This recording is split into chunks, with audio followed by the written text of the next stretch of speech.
Ce mercredi sur RFI, C'est pas du vent, Anne-Cécile Bras. Nous allons remonter le temps pour vous raconter comment dans les années 60, les Occidentaux ont brutalement expulsé des cultivateurs de leurs terres pour préserver une nature soi-disant vierge et sauvage en Afrique. L'historien Guillaume Blanc est notre invité.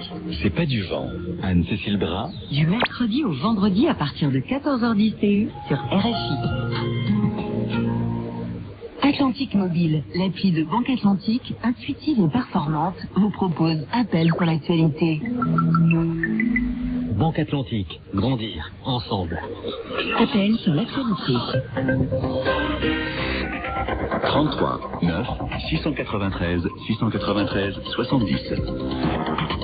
Juan Gomez. Appelez-nous, exprimez-vous, merci d'être avec nous. Vous nous suivez à la radio et en images sur YouTube, RFI en direct. Émission spéciale ce matin sur l'Ukraine où la guerre est entrée dans sa 4e année. L'occasion évidemment de prendre le temps de répondre à toutes vos questions pour vous permettre de mieux comprendre la situation sur le front, le quotidien des Ukrainiens et des Russes, les conséquences économiques et politiques, mais aussi le volet diplomatique, d'autant que ces 10 derniers jours, les États-Unis de Donald Trump ont opéré un spectaculaire revirement vis-à-vis de l'Ukraine et des Européens, en se rapprochant donc du président russe.